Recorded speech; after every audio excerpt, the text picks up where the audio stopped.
Mga kailangan at hindi nyo kailangan for senior high school. All-in-one na tong video na to. Kailangan at hindi rin kailangan. Huwag na kayo bumili ng unnecessary stuff. Save your money, trust me. Pasokan na naman! Ready na ba ang lahat? Blink if you need help. Back na ulit ako sa regular posting, tutulungan ko kayo. Number 1 pala yung pinaka-importante, siguraduhin yung madadala nyo siya. Number 5, wag muna kayong bibili ng maraming notebooks. Seryoso ba? Alam ko, yun yung una nyo binibili. Napakaraming notebooks before the school starts. Kung bibili kayo ng notebook, okay na muna ang binder notebook pansamantala. Tapos mas maganda pag yung binder notebook mo nare-refill. Also kasi, yung mga teachers nyo, sometimes nagre-require sila ng specific na notebook. Gusto nila ganitong size, malaki.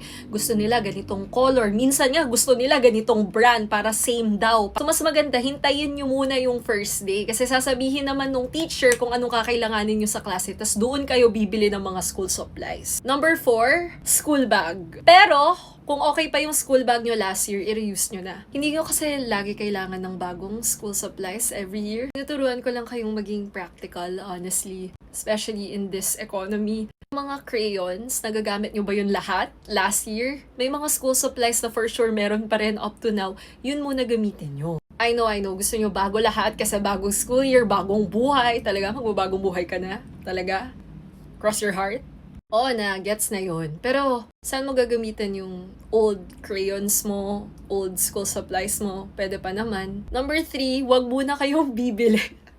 Puro wag kayong bibili na para wala akong sinabing bibilhin nyo. Wait, maghintay kayo. Sa number 2 yun. Number 3, wag muna kayo bibili ng yellow pad or intermediate paper. Kasi sa amin, yellow pad gamit namin. 1 whole, 1/2, 1/4. Iba sa inyo, sabi sa akin, intermediate daw yung gamit nyo. It's either yellow pad yung gagamitin nyo or intermediate. Pero I guess, bumili na lang kayo ng yellow pad. Kasi kung hindi yung gagamitin for quizzes, activities, pwede yung gamitin pang notes also or gawa ng reviewer, pwede rin. Okay, number 2, pag nasa academic track kayo, tapos kukuha kayo ng mga STEM electives, bili or magdala kayo ng SciCal, Scientific Calculator. Also, if you're gonna get a STEM elective, specifically chemistry, kailangan mo rin ng periodic table. So, yung school supplies nyo, nakadepende pa rin naman sa track and sa elective na pipiliin nyo for senior high school. And lastly, number 1, the most important, dalhin yung utak nyo sa school.